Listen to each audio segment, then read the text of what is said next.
The woman in black stepped off the stagecoach in Quartz Hill, California, and every eye on the dusty Main Street turned to watch her. Not because she was beautiful, though the glimpses of pale skin at her wrists suggested she might be, but because her mourning dress was as dark as a raven's wing, and her veil hung thick and impenetrable over her face, a shroud that declared her grief to the world.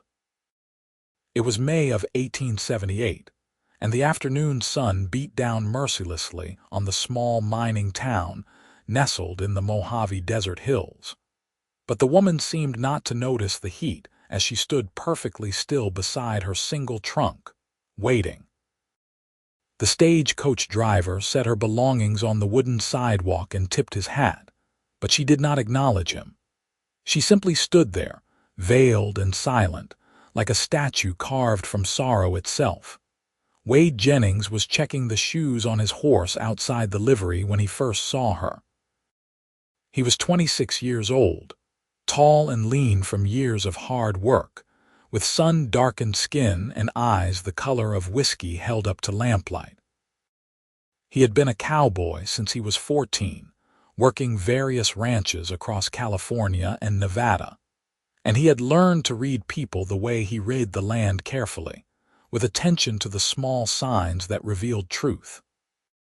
But this woman was unreadable, hidden behind layers of black fabric that seemed to absorb the sunlight rather than reflect it. "Who is that?" he asked Tom Hendricks, the livery owner who had come to stand beside him. "The widow," Tom said, his voice low. "Penelope Parker. Come to marry Carson Mitchell." Wade felt something cold settle in his chest. "Carson Mitchell is dead, been dead 3 weeks. I know it." Tom shook his head. "Someone should have sent word, but you know how Mitchell was, kept everything close to the vest. Nobody even knew he had a bride coming until the Reverend mentioned it yesterday. By then it was too late to stop her." Wade watched as Reverend Walsh hurried across the street toward the woman, his round face flushed with distress. The Reverend spoke to her, gesturing apologetically, and even from this distance Wade could see the moment the news hit her. She did not collapse or cry out. She simply went very still, so still that she might have stopped breathing altogether. "Somebody needs to help her," Wade heard himself say. Tom gave him a sideways look.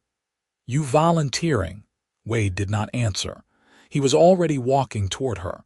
By the time he crossed the street, a small crowd had gathered at a respectful distance.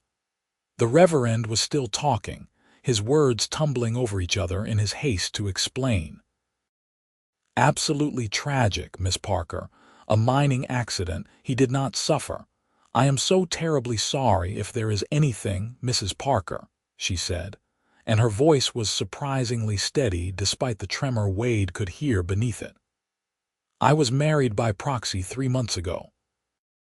I am his widow, not his fiancée." The Reverend blanched.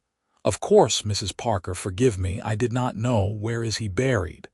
"The cemetery is just north of town, but perhaps you should rest first. The journey must have been. I would like to see his grave." Her hands, gloved in black lace, were clasped tightly at her waist. Now, if possible, Wade stepped forward, removing his hat. "Madam, I have a wagon. I can take you there." She turned toward him, and though he could not see her face through the heavy veil, he felt the weight of her gaze. "That is kind of you, Mr. Jennings. Wade Jennings." He twisted his hat in his hands, suddenly aware of how dusty and rough he must look compared to her refined mourning clothes. "I worked for Carson Mitchell last year, helped him with his claim. He was a good man. I am sorry for your loss."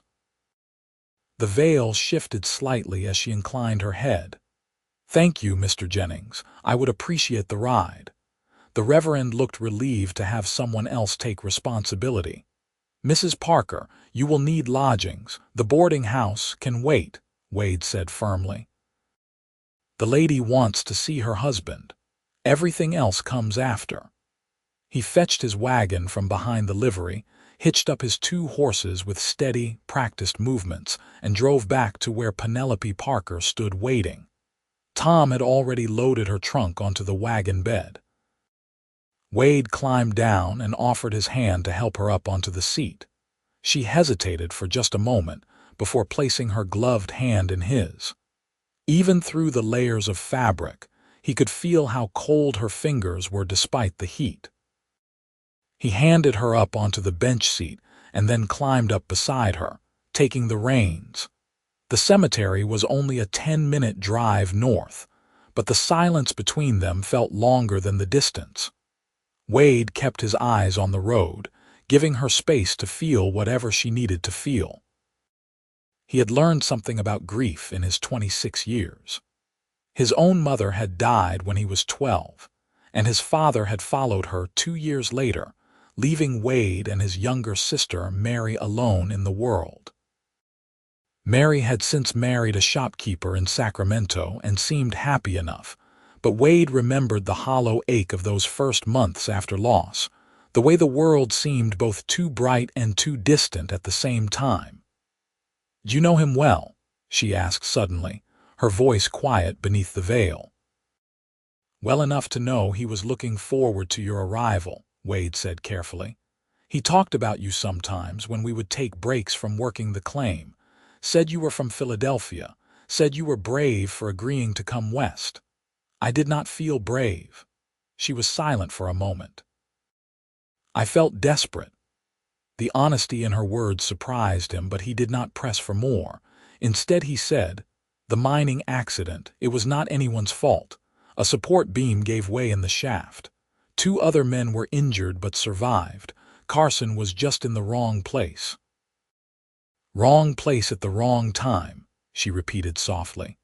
"That seems to be my particular curse." Before Wade could ask what she meant, they arrived at the cemetery. It was a modest plot of land surrounded by a low wooden fence, with perhaps 40 graves marked by wooden crosses or simple stones. The desert had tried to reclaim it, sending creeping sage and brittlebush between the markers, but someone, probably the Reverend's wife, had made an effort to keep the paths clear. Wade helped Penelope down from the wagon and led her to Carson Mitchell's grave. The earth was still fresh, mounded and dark against the pale desert soil. A temporary wooden cross bore his name and dates: Carson Mitchell, 1842–1878. Penelope stood before the grave for a long moment, not moving, not speaking. Then slowly, she sank to her knees on the ground, heedless of the dust that would stain her black skirts. She folded her hands and bowed her head, and Wade could hear the whisper of prayer even if he could not make out the words. He stepped back to give her privacy, moving to lean against the cemetery fence where he could watch the horizon and keep guard. The sun was beginning its slow descent toward the western mountains, painting the sky in shades of copper and gold. A hawk circled overhead, riding the thermal currents, and Wade found himself thinking about the strange turns life could take. This morning, he had been planning to ride out to the Johnson ranch to see about work. Now he was standing in a cemetery with a widow who refused to lift her veil, feeling an inexplicable need to protect her from sorrows he did not fully understand. Time passed. The sun sank lower. Penelope remained kneeling at the grave, still as carved marble, and Wade began to worry. The desert night came on fast and cold, and she had already been traveling for who knew how many days. Finally, he walked back to her. "Madam, it is getting late. We should head back to town." She did not respond at first. Then she said, her voice rough, "I never met him, not truly. We were married by proxy because he needed a wife to help him establish his claim under the Homestead Act, and I needed to escape Philadelphia. It was a business arrangement. But I wrote him letters and he wrote back, and I thought," she stopped, swallowing hard. "I thought I would at least have the chance to meet him, to try to build something real." "You can grieve him anyway," Wade said gently. "Grieve the chance you lost. Grieve the future you were hoping for. It does not matter that you never met face to face. The loss is still real." She looked up at him then, and though he still could not see her face, he sensed something shift in her posture, some small easing of the rigid control she had been maintaining. "You are kind to say so. I am saying what is true." He offered his hand again. "Come on. Let me take you somewhere you can rest." This time she took his hand without hesitation and let him help her to her feet. Her legs must have been cramping from kneeling so long, because she stumbled slightly and Wade steadied her, his hand at her elbow. Even through the layers of her clothing he could feel how thin she was, as if grief had already been eating away at her before she even learned of Carson's death. The ride back to town was quiet again, but it felt different now, less like the silence of strangers and more like the silence of two people who had reached some wordless understanding. When they arrived at the boarding house, Wade helped carry her trunk inside and waited while Mrs. Henderson, the proprietress, showed Penelope to a room on the second floor. Mrs. Henderson came back down shaking her head. "Poor thing. She has not eaten," she says. "Claims she is not hungry." "She needs to eat something," Wade said. "She looks like she might blow away in a strong wind." "You tell her that then. She would not listen to me." Mrs. Henderson, a stout woman in her 50s with steel-gray hair and a no-nonsense manner, gave Wade a sharp look. "You planning to take responsibility for her, Wade Jennings?" "I am planning to make sure she does not starve," Wade said. "Is there a problem with that?" Mrs. Henderson's expression softened. "No problem at all. In fact, I think it is a fine thing. That poor girl needs someone to look after her, at least until she figures out what she is going to do next." She paused. "You know she has nowhere to go, do not you? Mitchell's claim reverts to the government now that he is dead. His cabin and everything in it will be auctioned off to pay his debts. She has nothing." Wade had not known, but he was not surprised. Mining was a risky business and Carson had been sinking every penny into his claim, gambling that he would strike it rich. "She can stay here for now. I will cover her room and board. Wade, I have savings, and I can pick up work anywhere. Let me do this." Mrs. Henderson studied him for a long moment, then nodded. "All right, but you make sure people know your intentions are honorable. A young widow and a bachelor cowboy tongues will wag. Let them wag." Wade settled his hat back on his head. "I will be back tomorrow morning to check on her." But he found he could not stay away that long. After taking care of his horses and grabbing a quick meal at the saloon, he returned to the boarding house as the last light faded from the sky. Mrs. Henderson met him at the door with a covered plate. "She still will not come down to eat," she said, pressing the plate into his hands. "But maybe she will take something if you bring it to her. You have a way about you, Wade. Always have. People trust you."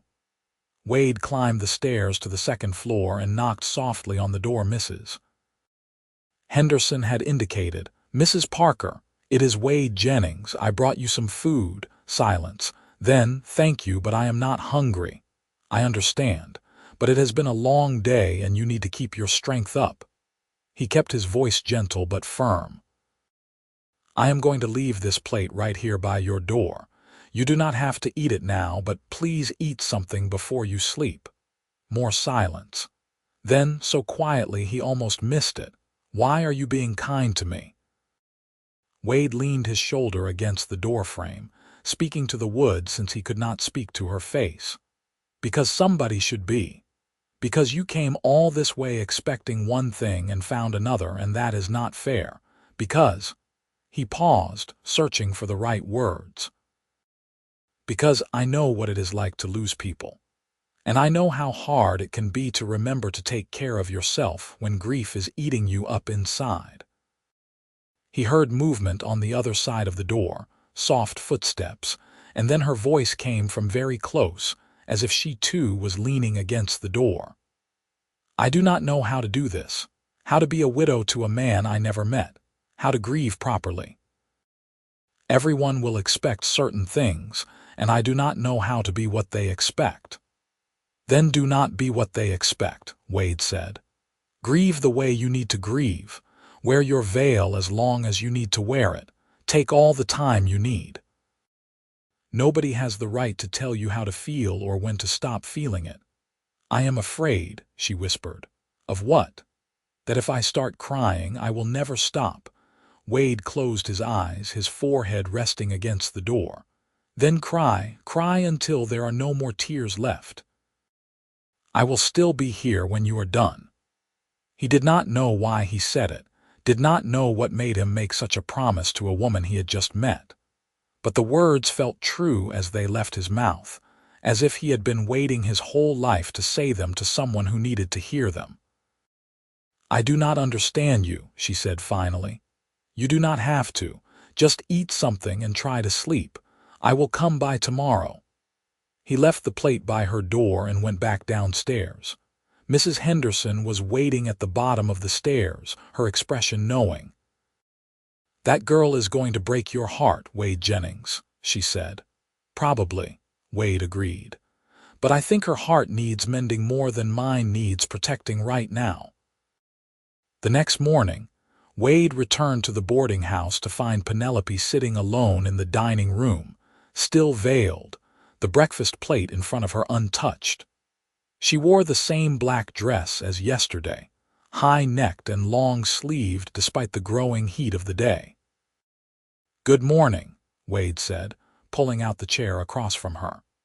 "Mind if I join you?" She gestured wordlessly at the empty chair. Wade signaled to Mrs. Henderson for coffee and then folded his hands on the table, studying what little he could see of Penelope through the veil. "Did you eat last night?" "Some." "That is good." He accepted the coffee Mrs. Henderson brought and took a sip. "I was thinking. You are going to need to figure out what to do next, where you want to go, how you want to get there. But that is a lot to think about all at once, especially when you are grieving." "I have nowhere to go," Penelope said flatly. "I sold everything I had in Philadelphia to come here. Carson's letters said his claim was doing well, that we would have a good life. I believed him." "He believed it too," Wade said. "Mining fever does that to people, makes them see gold where there is only rock." He paused. "What about family back in Philadelphia? No one who would welcome me back." Her voice was bitter. "My father died last year and the business failed. There were debts. The people I thought were friends turned their backs on us when the money ran out.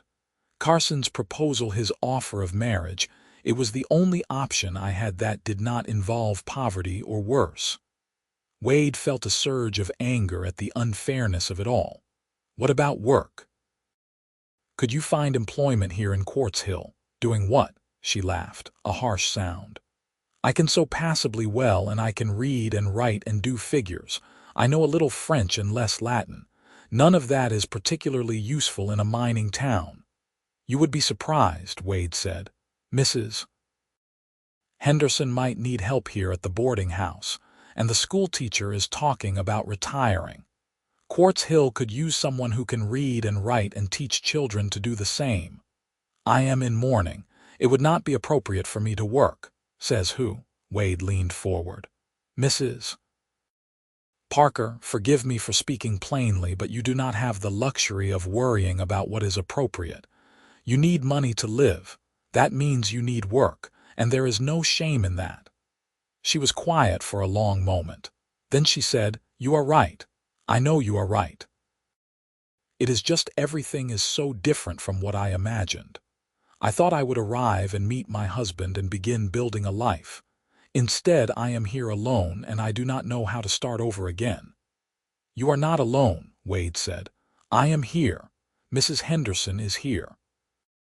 This town may be small, but people look after each other. You just have to let us help you." "Why?" She tilted her head, and even through the veil he could feel the intensity of her gaze. "Why do you care what happens to me?" It was a fair question, and Wade wished he had a simple answer. The truth was complicated, tangled up in his own memories of loss and loneliness, in the way her courage touched something in his chest, in the inexplicable pull he felt toward her despite, or perhaps because of the barriers she had erected around herself. "Because someone should," he said finally. "And because I think you are stronger than you know. You just need time to remember it." She reached up as if to touch her veil, then dropped her hand back to her lap. "I appreciate your kindness, Mr. Jennings, truly, but you barely know me. For all you know, I could be terrible company. I could be selfish or cruel or boring." "Could be," Wade agreed with a slight smile. "But I do not think so. I think you are scared and grieving and trying to figure out how to keep going when everything fell apart, and I think that makes you human, not terrible. You have a great deal of faith in a woman whose face you have never seen." "I have faith in what I can see," Wade said. "The way you knelt at Carson's grave yesterday, even though you never met him. The way you are trying to hold yourself together even when you feel like breaking. That tells me more about who you are than your face ever could." Penelope was silent for so long that Wade began to think he had overstepped. Then she picked up her fork and took a small bite of eggs. It was a tiny gesture, but it felt like a victory. They sat together while she ate, Wade drinking his coffee and watching the morning sunlight slant through the dining room windows. Other boarders came and went, casting curious glances at the veiled widow and the cowboy, but Wade ignored them. Let them look. Let them gossip. None of it mattered. When Penelope had eaten as much as she could manage, about half the plate, she set down her fork and folded her hands in her lap. "What happens now?" "Now we take things one day at a time," Wade said. "Today, maybe you rest. Tomorrow we can talk to Mrs. Henderson about work. And whenever you are ready, we can go through Carson's things at his cabin, see if there is anything there you want to keep." "I should do that sooner rather than later," Penelope said. "Before the auction, there might be letters or personal effects that should not be sold off to strangers." "All right, how about this afternoon? I can borrow a wagon again and we can drive out to his place. It is about an hour outside of town." She nodded slowly. "Yes, that would be good. I would like to see where he lived, where we might have lived if things had been different." The pain in her voice was sharp and raw, and Wade had to resist the urge to reach across the table and take her hand. Instead, he said, "It is all right to wish things had been different, to be angry that they are not. You do not have to pretend to be fine with any of this." "I am beginning to realize that," she said softly. "Thank you, Mr. Jennings." "Wade," he corrected. "If we are going to be friends, you should call me Wade." "Wade," she repeated, and he liked the way his name sounded in her voice. "Then you should call me Penelope." "Penelope," he said, and it felt like a promise, like the beginning of something he could not yet name. That afternoon, Wade drove Penelope out to Carson Mitchell's cabin. The property was located in a small valley between two hills, with a creek running along one side that provided water year-round. The cabin itself was small but well-built, with a stone chimney and a covered porch. Behind it was the entrance to Carson's mine, a dark opening in the hillside shored up with timber. Penelope stood looking at the cabin for a long moment before she spoke. "It is nicer than I expected." "Carson was good with his hands," Wade said. "He built most of this himself."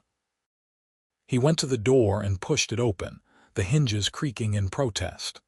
"Take your time looking around. I will be right outside if you need me." She nodded and stepped inside. Wade stayed on the porch, giving her privacy but staying close enough to hear if she called for him.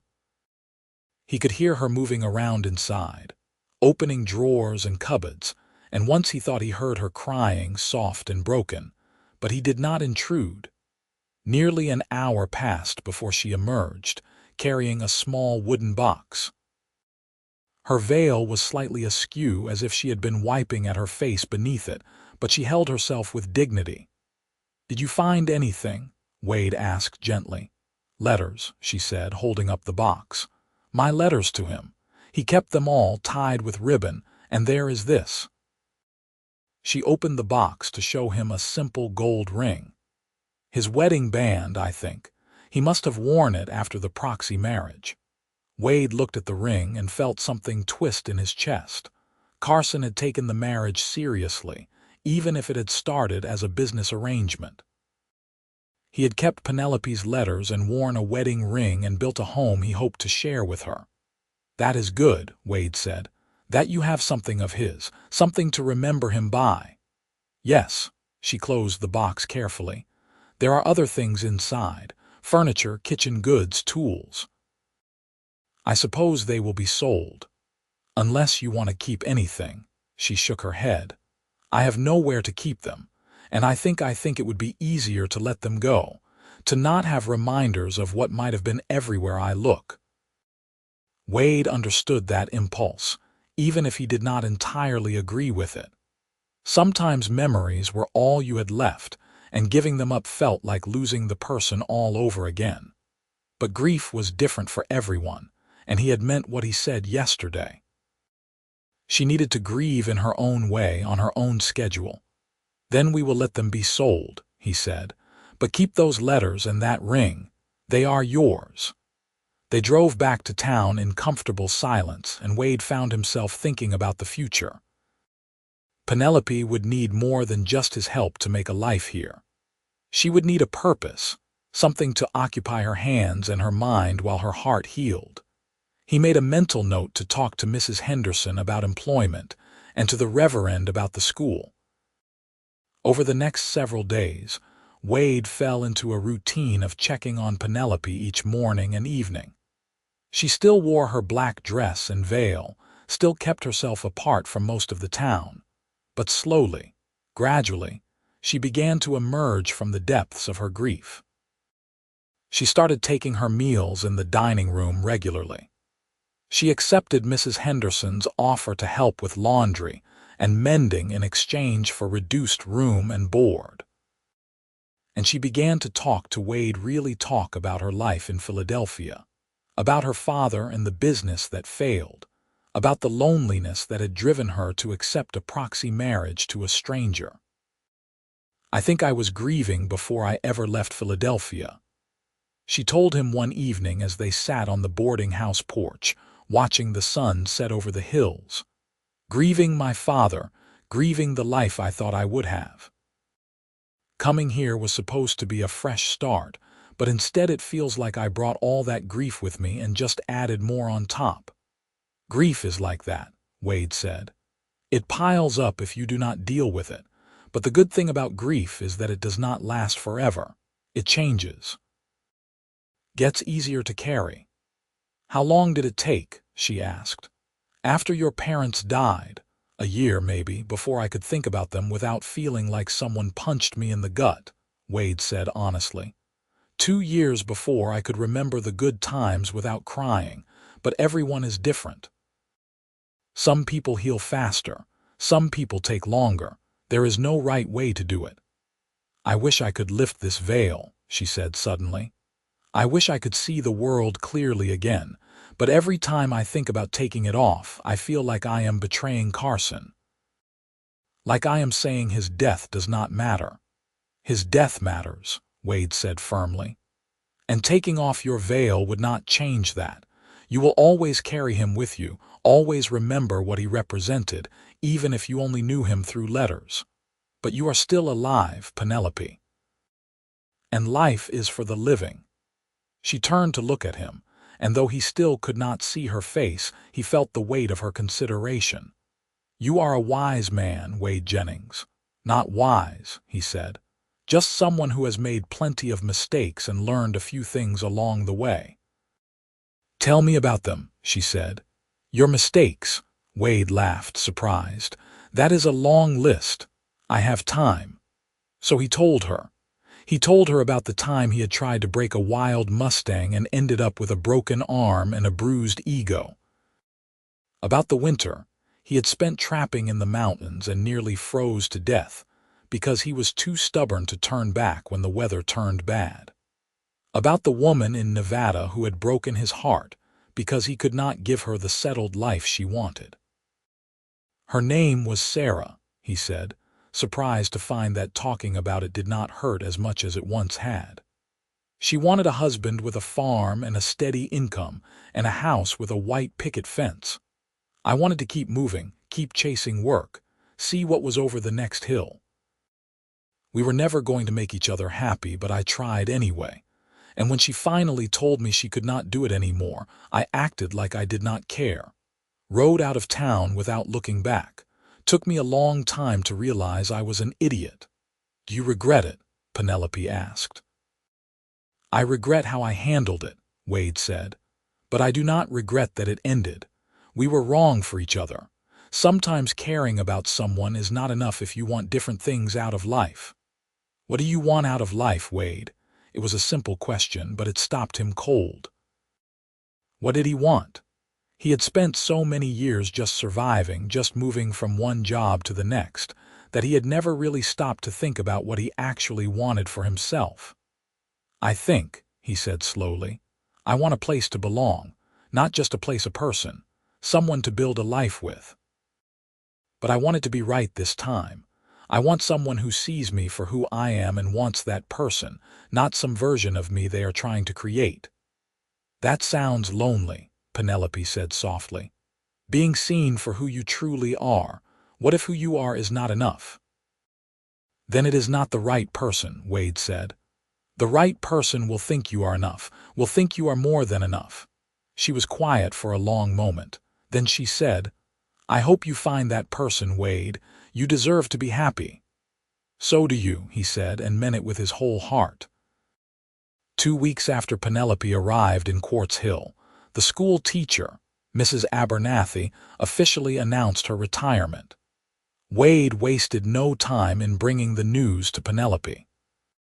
The town needs someone to teach the children, he said, finding her in the boarding house parlor where she was mending a torn sheet. You said you can read and write and do figures. That is more education than half the people in this town. You should apply for the position. Penelope set down her needle. Wade, I am in mourning. It would be scandalous. It would be practical, Wade countered. And I think you would be good at it. You have patience and kindness, and you care about doing things properly. Those are good qualities in a teacher. I have never taught before. Neither had Mrs. Abernathy when she started 20 years ago. She was a banker's wife from San Francisco who came here because her husband had mining fever. When he died in an accident, she needed work, and the town needed a teacher. Sometimes necessity makes opportunities. Penelope picked up her needle again, but she did not resume sewing.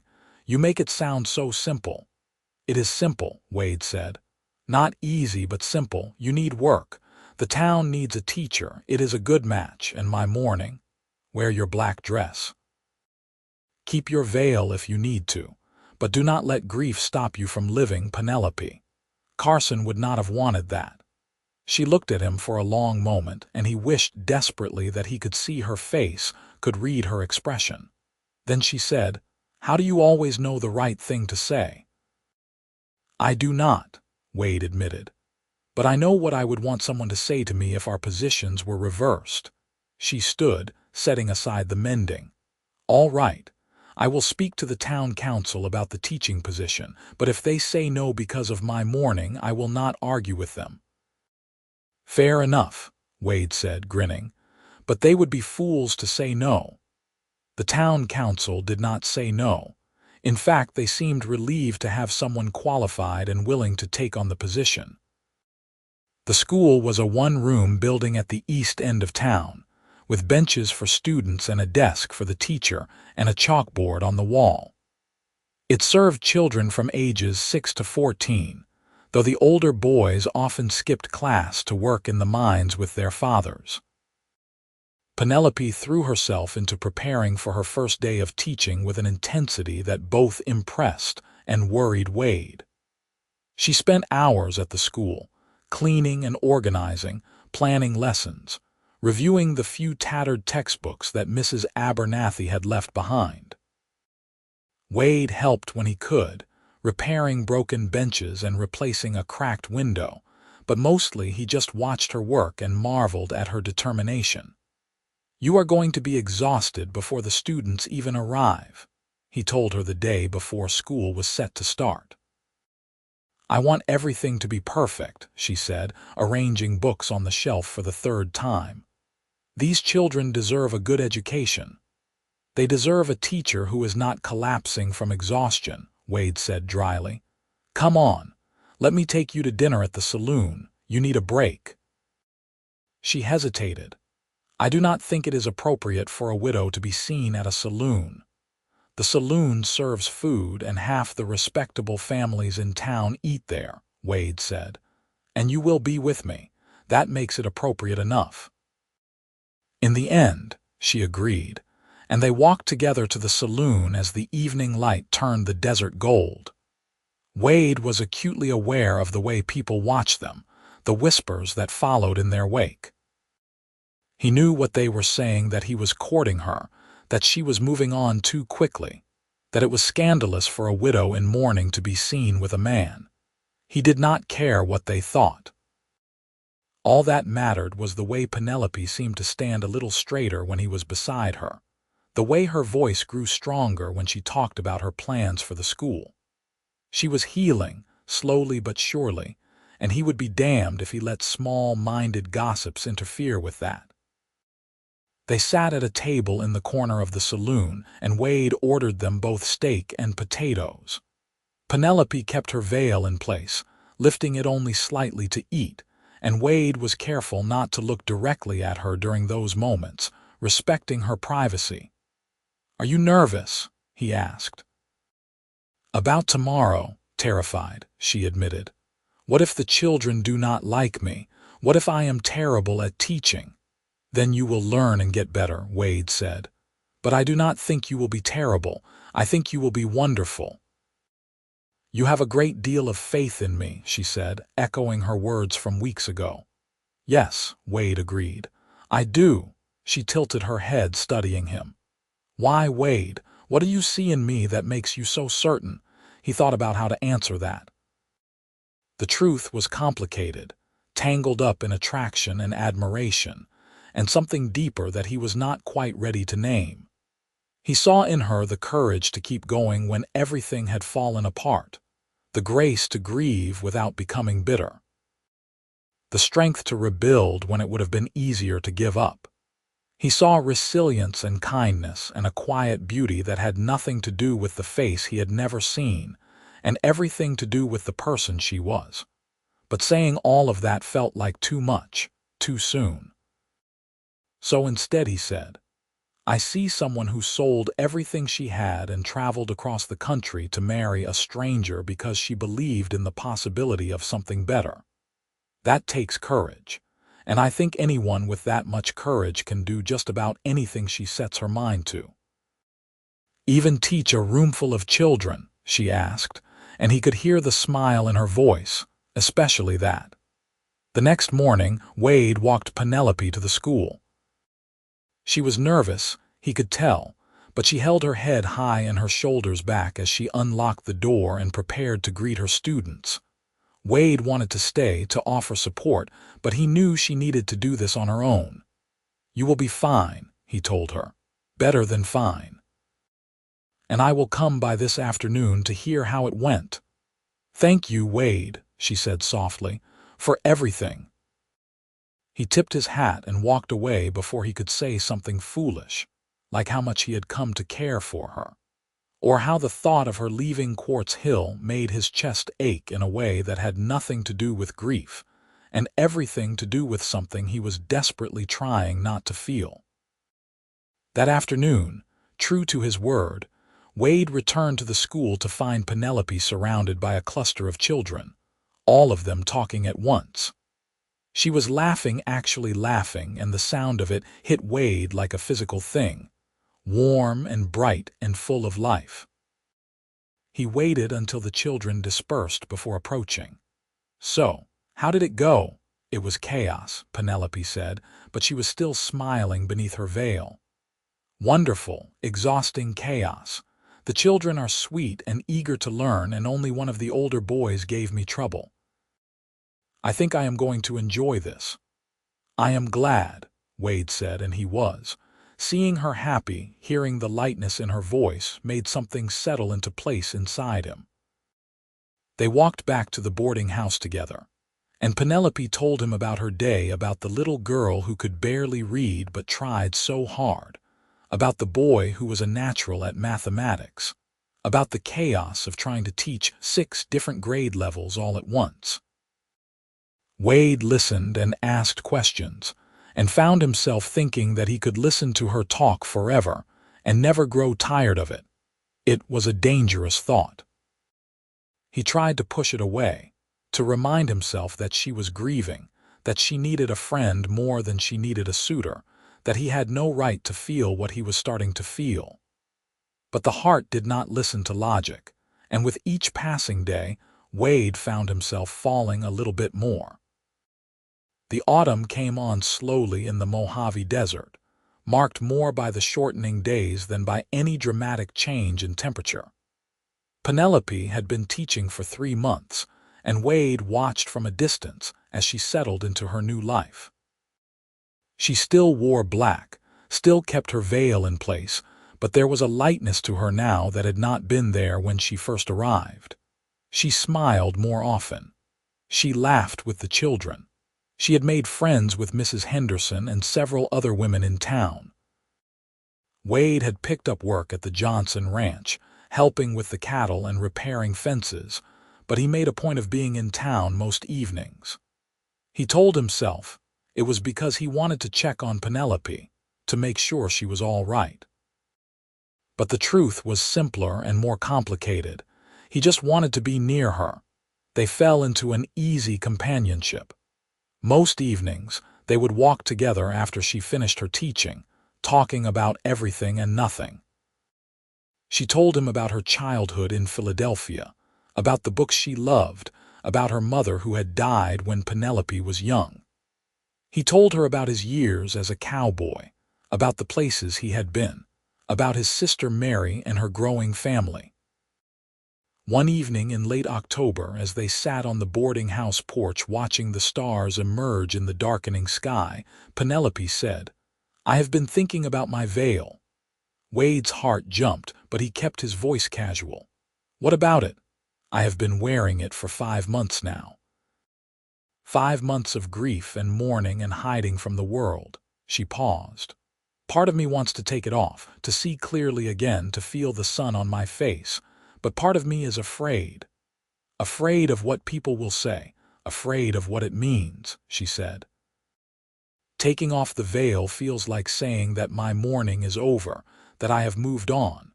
And I do not know if I am ready for that. I do not know if it is disrespectful to Carson's memory." Wade was quiet for a moment, choosing his words carefully. "I think mourning is not about how long you wear black or how long you keep your veil in place.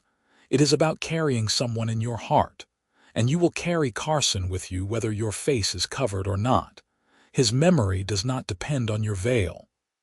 "I know you are right," Penelope said. "But knowing something and feeling it are different things." "Then wait until they are the same," Wade said. "There is no rush. Grieve as long as you need to grieve, and when you are ready to take off the veil, it will feel right." She turned to look at him, and he could feel her gaze even through the black fabric. "You said that to me the day I arrived. Grieve as long as you need, and you have said it in different ways a dozen times since." "Why?" "Because I mean it," Wade said simply. "Because grief is not something you can rush or force. It takes the time it takes. And anyone who tells you otherwise does not understand what it means to lose someone." "You understand," she said softly. "You understand better than anyone." "I have had practice," Wade said with a wry smile. "Too much practice." "You still grieve your parents, sometimes," he admitted. "Not the way I did at first, not with that raw, bleeding pain. But sometimes I will see something or hear something that reminds me of them, and I will feel that ache again. It is not bad, really. It is just part of loving someone. When they are gone, the love does not go away, it just changes shape." Penelope was silent for a long time. Then she said, "Wade, can I ask you something? Anything? Why have you stayed in Quartz Hill? You are a cowboy. You said yourself you like to keep moving to see what is over the next hill. But you have been here for months now, working at the Johnson Ranch, coming into town every evening. Why?" It was the question he had been dreading and hoping for in equal measure. He could lie, could say that he liked the work or that he was saving money or any of a dozen other excuses. But Penelope deserved the truth. She had been honest with him, painfully honest, and he owed her the same. "Because of you," he said quietly. "I stayed because of you." He heard her breath catch. "Wade, let me finish," he said, turning to face her fully. "I know the timing is terrible. I know you are still grieving, still figuring out who you are and what you want. And I am not asking for anything from you, Penelope. I am not expecting anything. But you asked why I stayed, and the truth is that I stayed because I care about you. Because somewhere between that first day at the cemetery and now, I fell in love with you. And even if you never feel the same way, even if all we ever are is friends, I wanted to be here. I wanted to know that you were all right." The silence that followed was so long and so complete that Wade began to think he had made a terrible mistake. He was about to apologize, to take it back, when Penelope spoke. "I do not know what to say," she whispered. "You do not have to say anything," Wade said quickly. "Forget I said anything. I should not have, no." She held up a hand to stop him. "No, I am glad you told me. I do not know what I feel. I care about you, Wade. You have been kinder to me than I had any right to expect. You have been my friend when I desperately needed one. But I do not know if what I feel is gratitude or affection or something more. And I do not think I can figure it out while I am still wearing this veil." Wade's heart was pounding, but he kept his voice steady. "Then take your time. Figure out what you feel. I will still be here." "You should not wait for me," she said, and there was anguish in her voice. "It is not fair to you. I might never be able to give you what you want." "That is my choice to make," Wade said, "and I am choosing to wait, for as long as it takes." She made a sound that was half laugh, half sob. "You are a foolish man, Wade Jennings." "Probably," he agreed, "but I have never claimed to be smart when it comes to matters of the heart." She stood abruptly. "I need to go inside. I need to think." "All right," Wade stood too. "But Penelope, I meant what I said. No matter what you decide, I will still be your friend. That does not change." She nodded and fled inside, leaving Wade alone on the porch with his racing heart and his foolish hope. The days that followed were awkward in a way they had never been before. Penelope still smiled when she saw him, still talked to him about her day, but there was a new tension between them, a awareness that had not been there before. Wade gave her space, coming by less frequently, trying to give her room to think without his presence complicating things. But he could not stay away entirely. 2 weeks after his confession, he found himself at the school late one afternoon, ostensibly to repair a loose board on the porch, but really just to see her. The children had already left for the day, and Penelope was inside, cleaning the chalkboard. She looked up when he entered and set down her cloth. "Hello, Wade, hello." He stood awkwardly in the doorway, hat in his hands. "I thought I would check on that board on the porch. It has been loose for a while." "That is kind of you." She moved to her desk and sat down, folding her hands in her lap. "Wade, we need to talk." His heart sank. Here it came. The gentle rejection, the explanation that she did not feel the same way, that she would always think of him as a friend but nothing more. He braced himself for it. "All right," he said, moving to sit at one of the student benches. "Talk." She was quiet for a moment, as if gathering her courage. Then she said, "I have been thinking about what you said, about caring for me, about loving me, and I have been trying to figure out what I feel." And Wade asked when she did not continue. "And I think I am afraid," she said softly. I am afraid of letting myself care for you the way I am starting to care for you, because everyone I have ever loved has left me. My mother died. My father died. Carson died before I ever met him. And I am terrified that if I let myself love you, something will happen to you too. Wade felt something crack open in his chest. Oh, Penelope, I know it is not rational, she continued. I know that bad things happen whether we love people or not. But knowing that and believing it are different things, and I do not know if I am brave enough to risk that kind of loss again. Wade stood and crossed to her desk, crouching down so they were at eye level. Listen to me. I cannot promise that nothing bad will ever happen. None of us gets that guarantee. But I can promise that I am careful. I am smart. I'm not taking foolish risks. And I can promise that whatever time we have, whether it is 50 years or 5, I will spend it trying to make you happy. Wade, but, he continued, overriding her, I also understand that you are scared. And if you need more time or if you decide you cannot do this, I will understand. I will be disappointed, but I will understand. She reached up slowly, hesitantly, and Wade realized with a jolt that she was lifting her veil. His breath caught as she folded it back over the brim of her hat, revealing her face for the first time. She was beautiful. Not in the dramatic way of a painting or a photograph, but in the quiet way of real women who had lived real lives. Her face was pale from months of being covered, with high cheekbones and a generous mouth and eyes the color of twilight, that deep blue purple that came just before full dark. Her dark brown hair was pulled back in a simple knot, and there were faint shadows under her eyes that spoke of sleepless nights and grief carried. But what struck Wade most was the vulnerability in her expression, the way she looked at him as if he held her entire future in his hands. I want to try, she said, her voice trembling. I am terrified and I do not know if I am ready, and I might be terrible at this, but I want to try, Wade, because when I think about my future, I cannot imagine it without you in it, and I think I might be falling in love with you too. Wade felt something tight in his chest release, like a spring that had been coiled too long finally letting go. Yeah, she said, and then she smiled, really smiled, and it was like watching the sun come out after a storm. He stood and gently took her hands in his, drawing her to her feet. Can I kiss you? She nodded, and he leaned in slowly, giving her time to change her mind. But she did not pull away.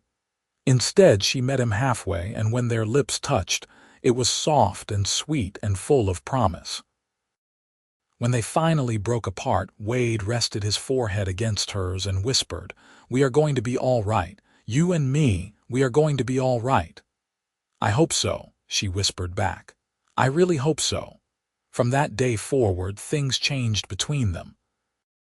Penelope kept her veil off during the day, though she still wore her black mourning dress. She said she wanted to finish out the full year of mourning out of respect for Carson, and Wade understood. Some traditions mattered, even if the grief they represented had shifted and changed.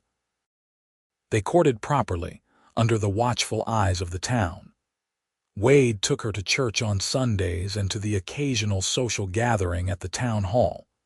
They walked together in the evenings, sometimes talking, sometimes just enjoying the comfortable silence of two people who understood each other. He met her at the school most afternoons and helped her clean up, listening as she told him about her students and their progress. The town gossips had a field day at first, whispering about how quickly the widow had moved on, but Wade did not care, and neither did Penelope. Mrs. Henderson defended them fiercely, pointing out that Penelope had never even met her husband, and that life was for the living. Gradually, the gossip died down, replaced by a general sense of approval. Wade Jennings and Penelope Parker made sense together. They were good for each other. Everyone could see it. Winter came to Quartz Hill, bringing cold nights and occasional rain.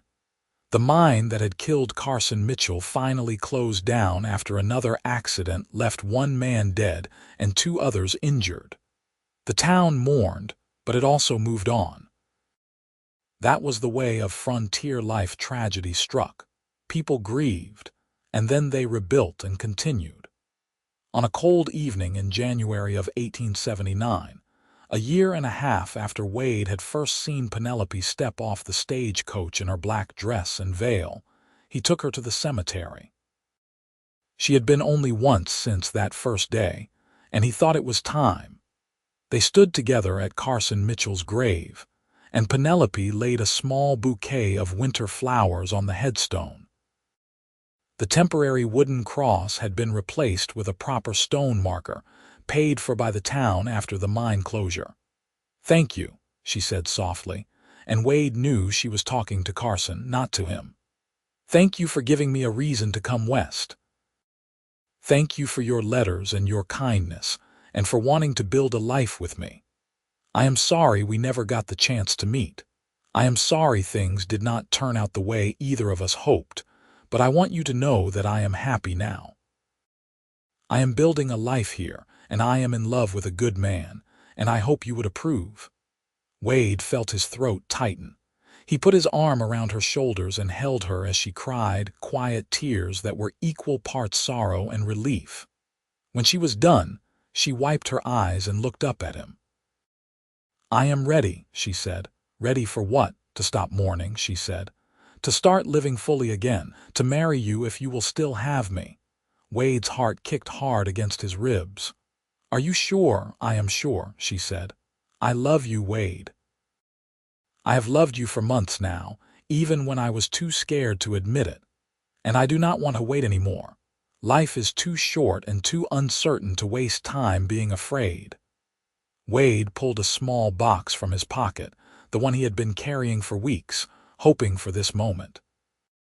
He opened it to reveal a simple gold band, not fancy but solid and real. "Penelope Parker," he said, his voice rough with emotion, "will you marry me?" "Yes," she said, laughing through tears. "Yes, 1,000 times yes."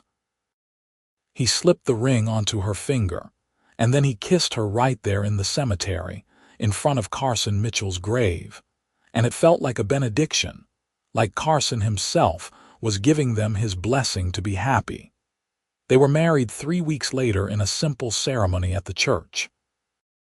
Penelope wore a new dress, dove gray instead of black, with lace at the collar and cuffs. Her dark hair was arranged in soft curls, and her twilight eyes shone with happiness. Wade wore his best suit, borrowed from Tom Hendricks since he did not own one of his own, and he felt like his heart might burst out of his chest when Penelope walked down the aisle toward him. The whole town turned out for the wedding. Mrs. Henderson cried happy tears. Tom Hendricks clapped Wade on the back so hard he nearly knocked him over. The children from Penelope's school threw flower petals and cheered.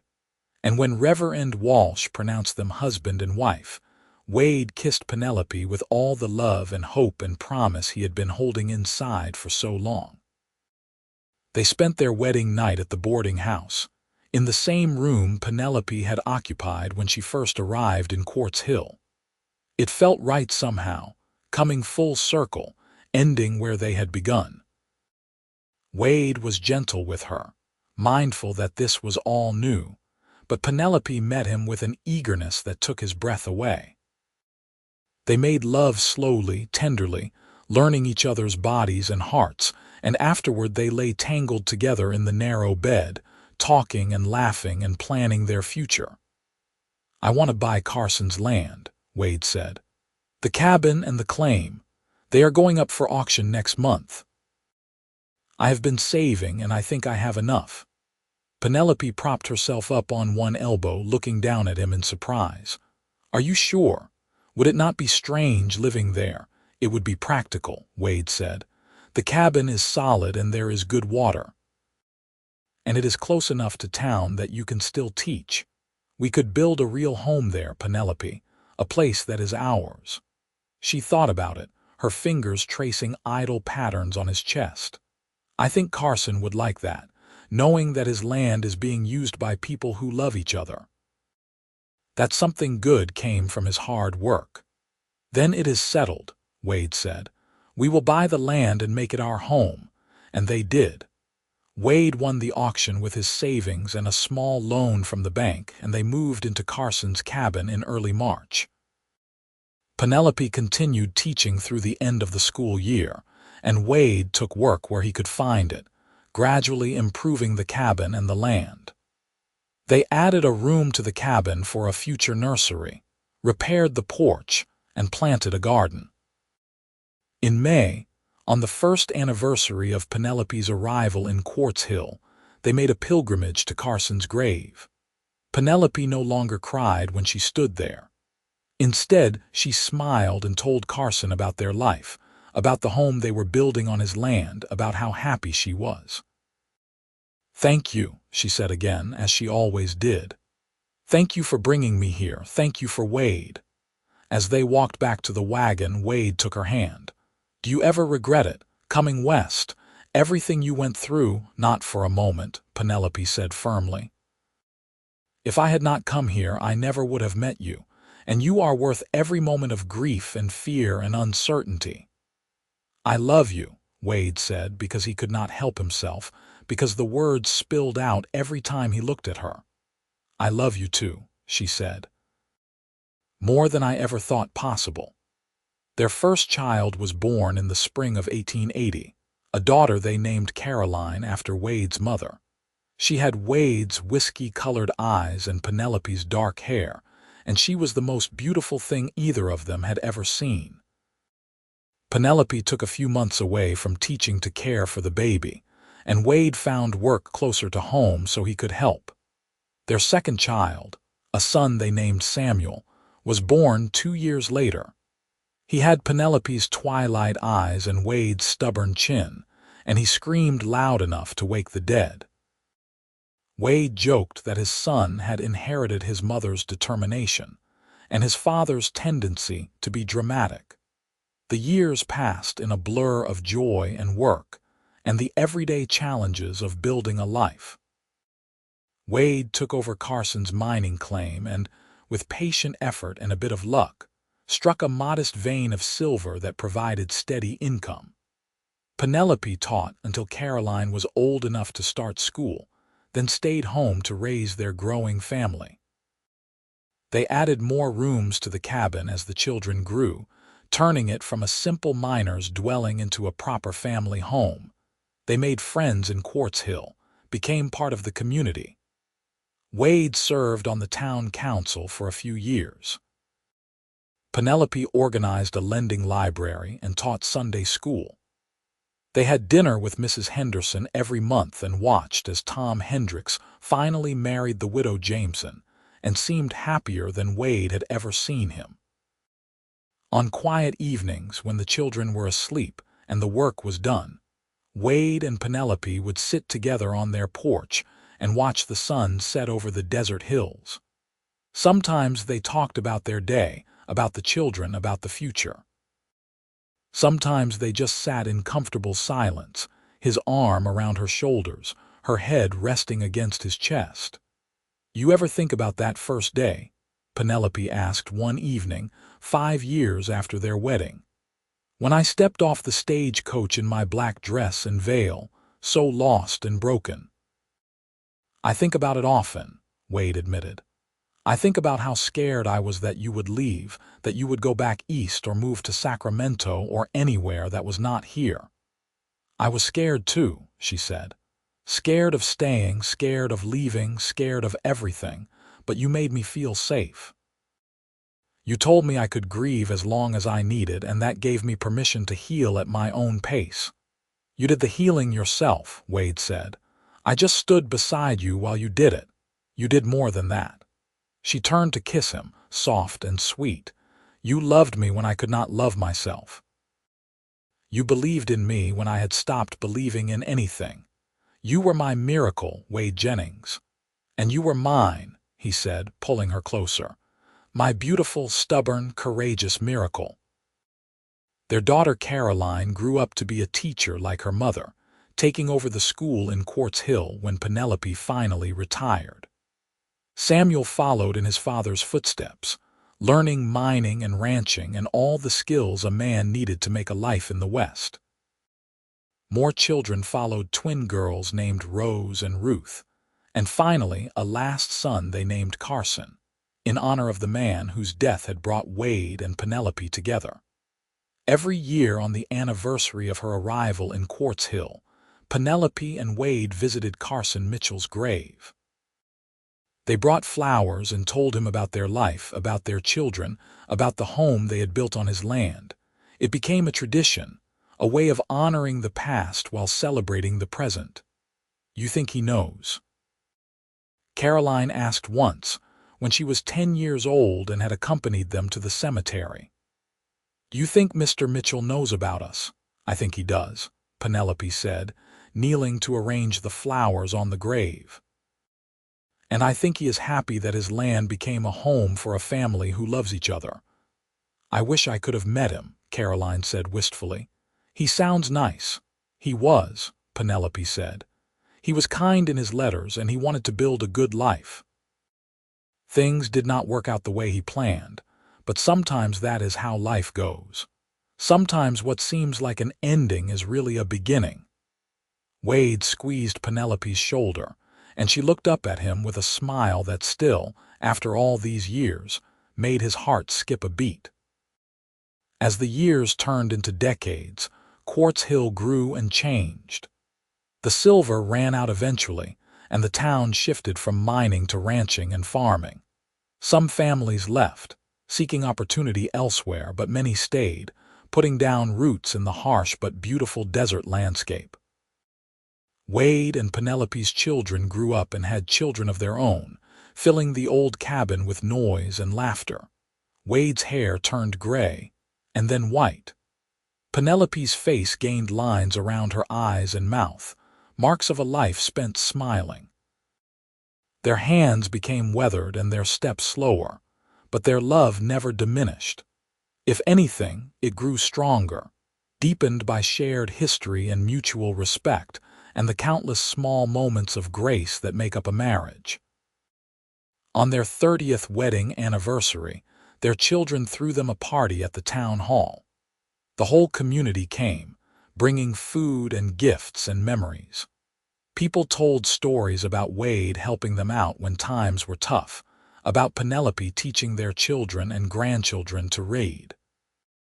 They laughed about the time Wade had tried to surprise Penelope with a new dress, but had bought one 3 sizes too big, and about the time Penelope had tried to bake Wade a birthday cake and somehow ended up setting the kitchen curtains on fire. Speech. Someone called and the crowd took up the chant. "Speech, speech." Wade stood, pulling Penelope up beside him.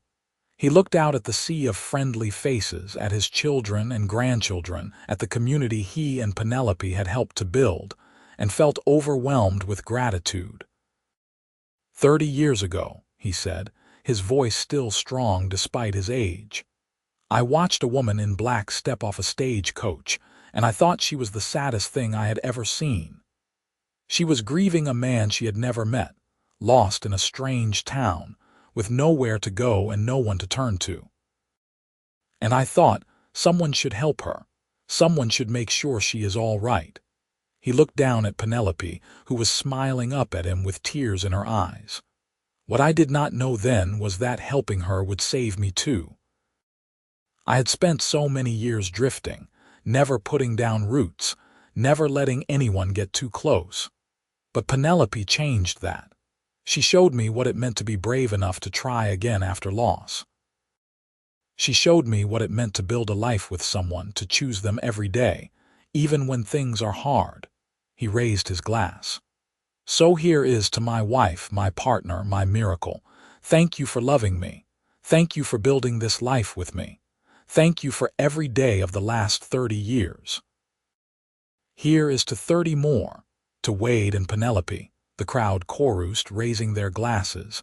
After the party, as they walked home under a sky full of stars, Penelope slipped her hand into Wade's. "That was a beautiful speech. I meant every word, Wade said. I know. She squeezed his hand. Wade, do you ever wonder how different our lives would have been if Carson had not died? If I had arrived and married him and built a life with him instead? Wade thought about it. Sometimes. But I try not to dwell on it. We cannot change the past, and honestly, I do not want to. I would not trade what we have for anything. Neither would I, Penelope said. But I do wonder if we still would have found each other somehow, if fate or God or whatever force guides our lives would have brought us together anyway. Maybe, Wade said. Or maybe we got lucky. Maybe we were in the right place at the right time, and we were smart enough to recognize what we had when we found it. I like that better, Penelope said. The idea that we chose this, that we built this life together through our own choices and efforts. We did, Wade agreed. And I would choose you again, every time. They reached home to find that their children had decorated the porch with lanterns and flowers, a final surprise for their anniversary. They sat together on the porch swing Wade had built years ago, Penelope tucked against his side, and watched the stars wheel slowly overhead. Wade, Penelope said after a long, comfortable silence. Thank you for telling me I could grieve as long as I needed, for giving me that permission. I think it saved my life. Wade kissed the top of her head. You saved your own life, Penelope. You chose to keep going when it would have been easier to give up. You chose to open your heart again when you had every reason to keep it closed. That was all you. We saved each other, she said firmly. That is what love does. It saves us and heals us and makes us better than we were before. Yeah, Wade agreed softly. That is exactly what it does. They sat together until the moon rose high and the night grew cold. Two people who had found each other in grief and built a life together in love. And when they finally went inside, hand in hand, they carried with them the weight of years and the lightness of grace, grateful for every moment, every choice, every twist of fate that had brought them to this place. Years later, when Wade's health began to fail, Penelope nursed him with the same gentle patience he had once shown her. Their children and grandchildren took turns sitting with them, filling the house with life even as Wade's was slowly ebbing away. On what would be their final night together, Wade woke from sleep to find Penelope watching him, her twilight eyes still as beautiful as they had been the first time he saw them. I am not ready to let you go, she whispered. I know, he said, taking her hand, but you will be all right. You are the strongest person I have ever known, Penelope Jennings. Only because you taught me how to be strong. No, Wade said firmly, you were always strong, you just needed someone to remind you. She kissed him then, soft and sweet, and he tasted salt from her tears. I love you. I have loved you since the day you told me I could grieve as long as I needed. That was when I knew you were special. I love you too, Wade said. More than words can say. And Penelope, when the time comes, do not mourn me too long. You taught me that life is for the living. Remember that. I will try, she promised, though they both knew it was a promise she might not be able to keep. Wade died peacefully the next morning, surrounded by his family, his hand still clasped in Penelope's. She held him as his breathing slowed and then stopped, and she did not cry at first. She just held him, memorizing the weight of his hand in hers, the lines of his face, the silver of his hair. Later, after their children had taken his body to be prepared for burial, Penelope walked out to the cemetery alone. She stood at Carson Mitchell's grave and said, "Thank you. Thank you for everything. Because of you, I had 50 years with the love of my life. Because of you, I had a family and a home and more happiness than I ever dreamed possible. So thank you, Carson. Thank you for dying so that I could live." Then she walked to the fresh grave beside Carson's, where they would lay Wade to rest tomorrow, and she knelt in the dirt and finally let herself cry.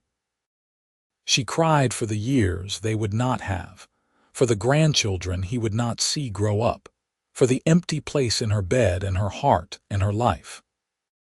But she also cried with gratitude for the 50 years they had shared, for the love that had sustained them through hard times and good, for the family they had built together.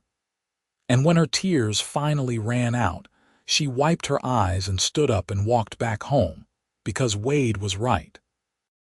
Life was for the living, and she owed it to him to keep living fully, to honor his memory by finding joy in whatever time she had left. Penelope lived for another 7 years after Wade's death, long enough to see Caroline marry and Samuel's children have children of their own. She taught her great-grandchildren to read and told them stories about their great-grandfather, about the kind cowboy who had told a grieving widow she could take all the time she needed to heal. When Penelope died peacefully in her sleep at the age of 78, they buried her next to Wade, on the other side of Carson Mitchell. 3 graves in a row, 3 lives forever intertwined by fate and choice and love. The town put up a stone marker for Penelope that read, "Beloved mother, grandmother, teacher, and friend, she taught us all how to love without fear." And on quiet evenings, when the desert wind blew through the cemetery and the sun set in shades of gold and copper over the hills, people swore they could hear laughter, 2 voices, or maybe 3, joined together in joy and peace, and the certainty of a love that death could not diminish. In Quartz Hill, they still tell the story of Wade and Penelope, of the cowboy who helped a widow grieve, and the love that grew from their shared sorrow.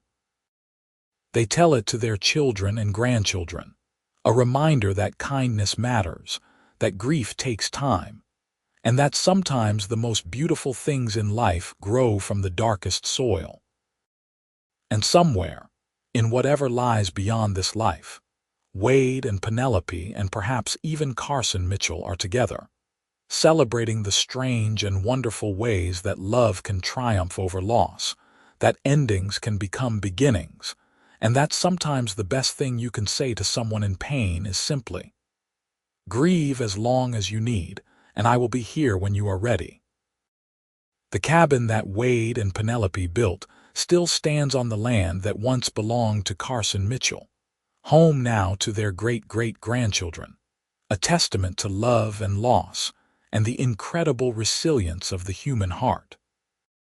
And in the cemetery, 3 graves rest side by side under the endless desert sky, marking the lives of 3 people who, in their own ways, helped each other find their way home.